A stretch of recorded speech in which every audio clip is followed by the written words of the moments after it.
Hey guys, I'm FatBuddyCat, and this is Microbikology, the second semester. Alright guys, as you can see, we have a new student enrolled in the second semester at Microbikology. This is the OMB Warehouse Ultimate Torque Bug. The game plan here is to get our high performance Predator 79cc mounted on our doodle bug with a torque converter. Alright guys, let's see what we can get into.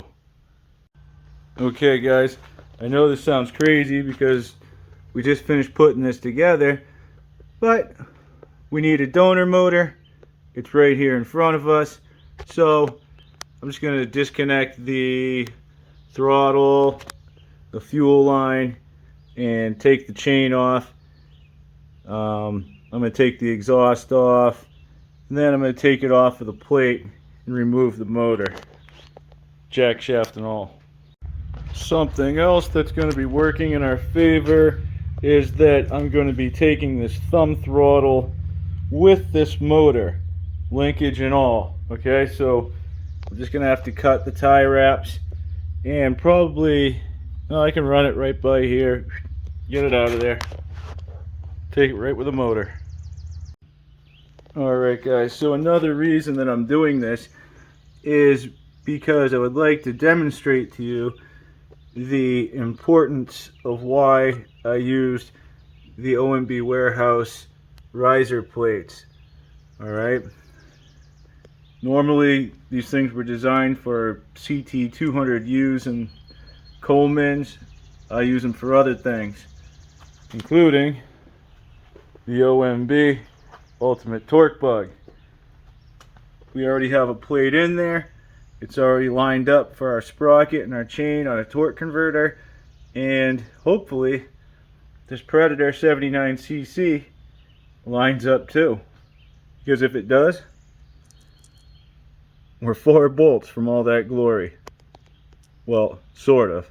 Alright guys, we got our little Predator up here on the bench, and before I took this thing off, I made sure to take it for a quick ride, bring it up to temperature, because we are going to be doing an oil dump while it's off. It's that much easier. We are also going to be switching out a few of our mods. Obviously we can just take this whole assembly right off. As I'm disassembling this, I'm taking the parts and I'm putting them inside a box, keeping everything together. You guys want to see another thing? How smooth that is. I even try to put some of the loose things in bags. Try to be thorough. We'll clean that later. Alright guys, and for fitment on our doodle bug frame, we're going to be using the shortened skinny center exit header with the Mini 91 RLV on the end of it. Okay, I dumped out the old engine oil. I was just running some 10W30 high mileage in there before. This time we're going to be using a full synthetic, and I pre-measured out 12 ounces. Dump her in there. Next thing, we spin the engine around, and we're going to be taking off the yellow coil starter. And we'll just go ahead and replace it with a new stock unit off this second Predator 79cc, just chilling down here. Told you I'm digging this thing, guys. Next thing, we take the motor with our 4 bolts and we put it on the UTB. To make the fitment of our 30 series torque converter possible today, we're going to be using parts from ombwarehouse.com. Alright guys, first thing, we're going to be getting the 30 series plate onto the Predator 79cc. Now this should bolt right up, but to make that easier, I went ahead and got a Predator 212 30 series bolt set from ombwarehouse.com. I'm going to be adding 4 lock washers and getting that on the bike. Alright, I have our 30 series plate secured to a Predator 79cc. Before I go any further, I just want to say that I'm not the first person to put one of these on one of these motors. Redbeard's Garage had done one. It didn't go much further than the installation and a run down the street. And then a fella by the name of DIY Willy. You can find a link in my description. He is doing a Predator 79cc with a torque converter on a Megamoto MM80. He's doing a really nice job on that, and trying some new things, and he's doing his a little bit differently. So feel free to check him out, guys. Really cool stuff. Now, as some of you might know, the Predator 79cc has a 16mm crankshaft. That is the same as the crankshaft that is on some of the Coleman High Sun 196s, okay? So on those bigger tire bikes, it would be a little bit unfair if they couldn't upgrade to a torque converter too. Alright, so there is an adapter. The first one I looked for was at gopowersports.com, because that's the one that Redbeard used, and it was a kit that they had, again, specifically for the Colemans. And I tried to get the adapter on the side, and I was told basically they don't have a torque converter for the Predator 79cc. The other day, I got on the website over at ombwarehouse.com, and lo and behold, I found the adapter. Alright guys, they sell it by itself. Cool stuff. You're going to need a few other things with it though, including a 1-inch 30 series driver. That's the 1-inch bore, guys. Now also on the 196s, they have a bit of a tapered shaft, okay? And if you go over to Grey Goat Garage, he does an installation on one of these on one of those motors. The issue is we don't have that taper. So if we went to step 1 and put our washer on, it would go straight in all the way up to our oil seal. So to stop that, we went to the hardware store. We got some 5/8 bushings. I take one and put it on there. Alright? And then we can put that washer. Okay, now that we have our bushing and our washer on, the next part that's going to go on is our pre-engineered adapter. There's a keyway that's in it. That's going to be to receive the key that's on our 1-inch bore driver.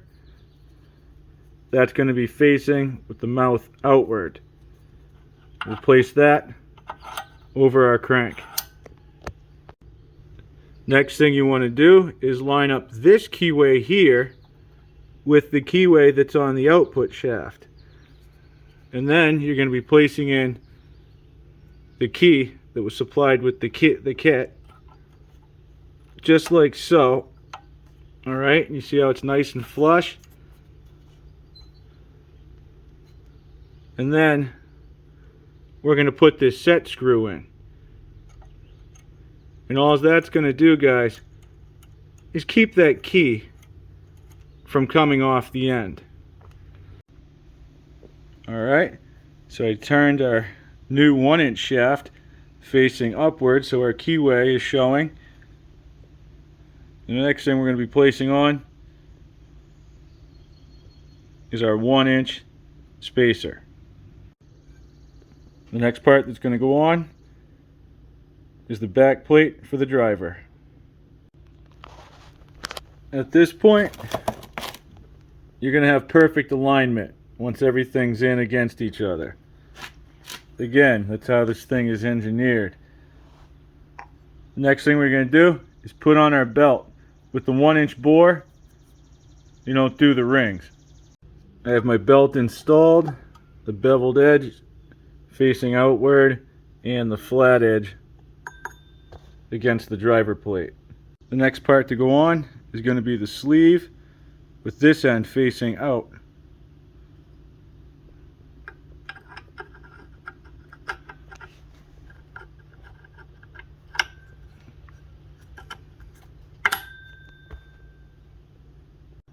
And last but not least, we put our driver on, and then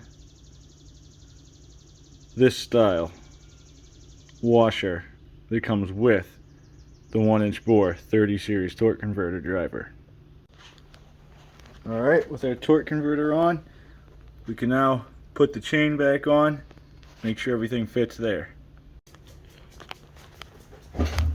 Alright, so here's our first sort of big problem. The chain doesn't line up. Alright, so the Predator 79cc is a little bit different mount. But we already have a universal sprocket adapter. We're going to take that off. We're going to turn it around. Okay, I got our wheel off, and the way we had it originally, we're about 1 inch from the tire to the back side of that sprocket. Let's switch it around and see if that changes. Alright, gang. If everything works out, we gained a full 1/2 inch. Oh man, that's heavy. Let's see what happens. Alright, gang. If everything works out, we gained a full 1/2 inch. Oh man, that's heavy. Let's see what happens. Quick update. The chain is going to line up perfectly. Back here, we have about the same amount of space to the frame as we do up here from the chain to the back of the pulley. That's all good, right? That's gravy, baby. This, see how this goes in right here? Well, that tang right there is catching our bolt. You see that? It's catching these. So, I'm going to bust out the 4.5 inch angle grinder, and I'm going to carefully cut parallel to that line right there. Alright, I just kind of dog-eared it back to try to kind of make it look like that side. I'll get in there with the file or something, and I'll clean these edges up, and then I'll hold a piece of cardboard over it at some point, and I'll just paint it up so it doesn't rust or anything. We got more of this. Alright, I have my engine loose on the 4 bolts that are holding this plate to this plate. So now I can go back and forth. I'll just attach my chain, scoot it forward, and lock it down. Oh yeah, one more thing. We're also going to be taking off the tensioner, okay? See how I have 2 holes drilled? So we can spin that thing around. We can flip-flop it. That way the idler wheel be on this side more.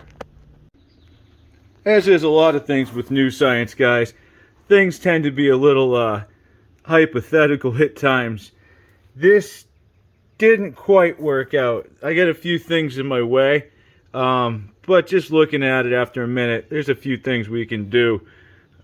This is basically going to be an idler wheel when we're finished with it, because we have forward and backward adjustment. I'm just going to pull it forward, get some tension on that chain. We'll see if this thing works after we get the gas connected and that throttle screwed on. Okay guys, and just like on the other installation, we're going to be adding an inline fuel shutoff valve. Okay, we have our fuel line attached, and I added a couple zip ties. Run my throttle cable. Alright, we're all fueled up.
ground clearance with the dual plug.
Come to a stop.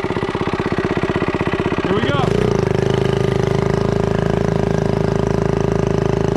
Right up.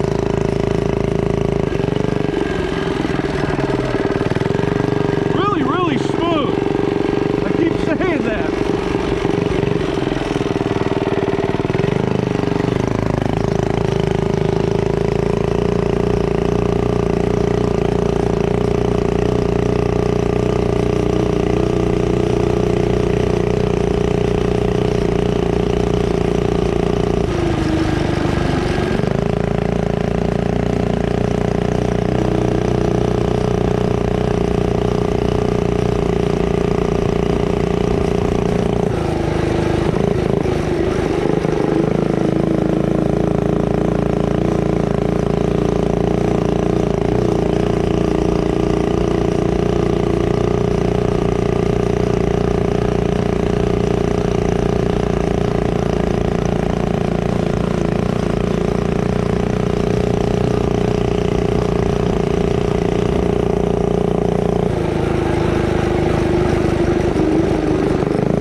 Alright guys, I'll give you my quick thoughts on this thing real quick and we'll call it a night.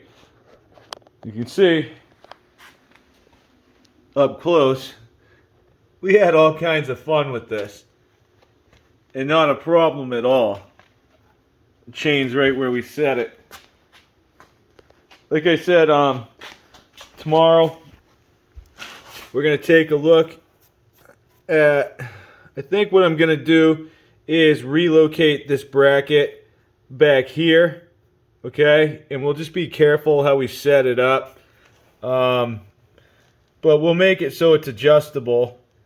And we'll pull this back, we'll pull the motor back, that'll slack the chain will move upwards with the idler wheel. Everything will be behind this cross member. We'll get that spring off of there. Other than that, we can put the cover on it. And I say could because I have another idea, guys. What I think is happening is not necessarily the gearing, okay? If we switch this to 35 chain and we go up on the sprocket, we could gain a little bit of torque off of the line.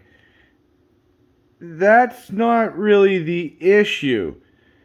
The issue is building enough usable power, okay, to pull this thing into the upper realms of torque converter land.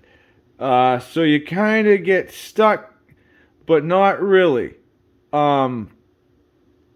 It might get there, guys, over time. All right. Now, this motor is not stock.